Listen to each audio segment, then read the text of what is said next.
Ao olharmos essa lagoa, não imaginamos que nela podemos encontrar um fascinante universo de minúsculos organismos que passam despercebidos aos nossos olhos. Para desvendar esse universo, vamos usar o recurso de um microscópio e detalhar os seres formados por uma única célula. Os unicelulares eucariontes. Nestes organismos, a célula possui basicamente membrana plasmática, citoplasma e núcleo. Eles habitam o nosso planeta há pelo menos 1 bilhão e 500 milhões de anos. Ao longo do tempo, diversificaram-se, passando a ocupar todo tipo de ambiente úmido. A célula desses seres tem que desempenhar, a um só tempo, os papéis que as milhares de células especializadas de um ser multicelular desempenham em conjunto. Vamos explorar alguns aspectos da biologia desses organismos. A ameba desloca-se lentamente sobre o fundo da lagoa, emitindo prolongamentos que estão constantemente deformando sua célula.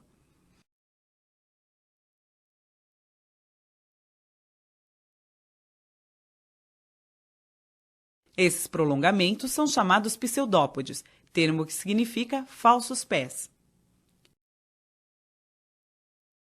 Os pseudópodes também são usados para capturar alimento, preferencialmente outros micro-organismos.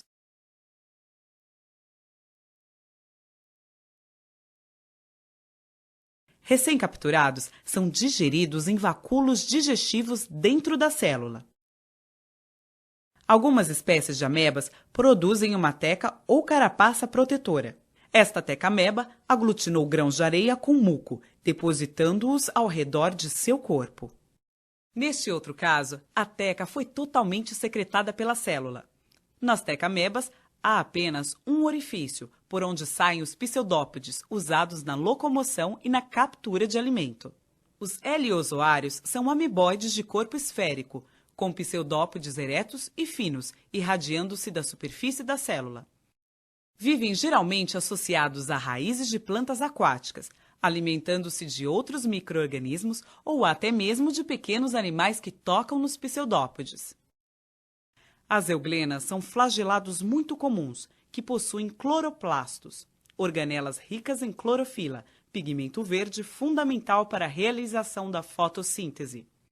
Nesse processo, sintetizam seu próprio alimento a partir de gás carbônico e água, havendo liberação de oxigênio.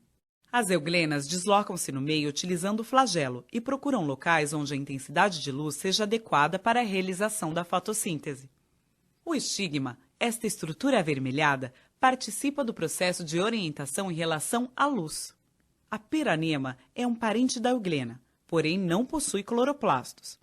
Ela se desloca no meio com auxílio de 2 flagelos, um deles bem evidente, e se alimenta principalmente de outros micro-organismos, inclusive de euglenas. Os ciliados são um grupo extremamente diversificado. Eles possuem cílios no corpo, que são usados na locomoção e, em vários casos, na captura de alimento.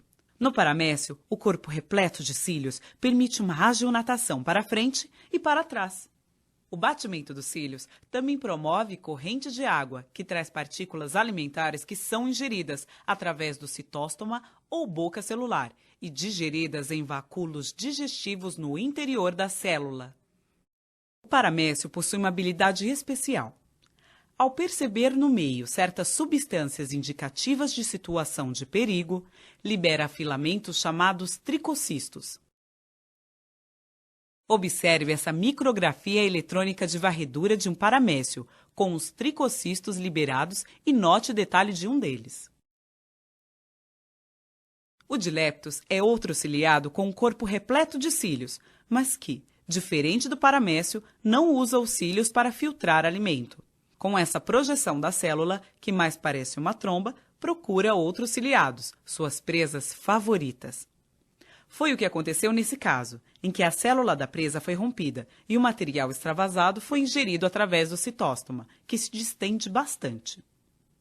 À medida que isso acontece, forma-se o vacúolo alimentar, onde o alimento será digerido. Este outro ciliado alimenta-se apenas de algas filamentosas, que ingere através do citóstoma.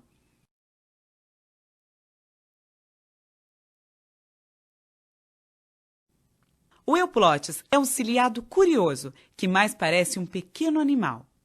Ele se desloca sobre o fundo da lagoa usando cílios especializados, chamados cirros. Por meio de outros cílios especiais, filtra da água seu alimento. O stentor é outro ciliado que utiliza cílios especiais para filtrar o alimento. Ele pode se movimentar ou se fixar a um substrato, mudando a forma de seu corpo. Já as vorticelas vivem a maior parte do tempo fixas ao substrato por meio de um longo pedúnculo, que se contrai e se distende. Os cílios especializados promovem correntes de água que trazem partículas para a alimentação. Todos os ciliados são heterótrofos, mas alguns possuem algas simbiontes, como é o caso deste paramécio, que possui em seu citoplasma muitas algas verdes. Nos unicelulares eucariontes que vivem em água doce, muita água penetra na célula por osmose. Isso ocorre porque a concentração osmótica da célula é maior que a da água ao seu redor. O vacúolo pulsátil ou contrátil recolhe e elimina a água que entra em excesso na célula. O número e a forma desses vacúolos variam nas diferentes espécies. Nos paramécios, há mais de um vacúolo por célula. Sua forma é estrelada e sua posição é fixa. Nas amebas, há apenas um vacúolo por célula e ele tem forma arredondada. Por não ter posição fixa, essa organela acaba sendo arrastada constantemente pelas correntes citoplasmáticas. Nos heliozoários, formam-se vários vacúolos arredondados nessa parte mais clara e externa da célula. Vacúolos pulsáteis são reduzidos ou ausentes nos unicelulares eucariontes que vivem no mar. Nesses casos, a concentração osmótica do meio é semelhante à da célula. É o caso desse foraminífero. Observe que ele possui uma carapaça protetora, com uma abertura por onde saem os pseudópodes, que são longos, finos e ramificados. Por meio deles, desloca-se no fundo do mar e captura diminutas partículas para sua alimentação. A reprodução na maioria dos unicelulares eucariontes ocorre por bipartição, um processo assexuado, no qual um indivíduo dá origem a dois outros idênticos.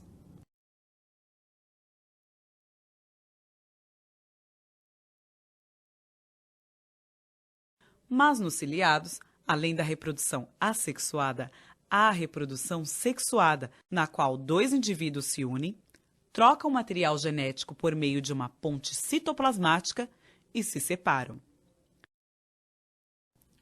Ao observar estas cenas, pode-se ter uma pequena ideia de como são e como vivem esses unicelulares eucariontes de vida livre.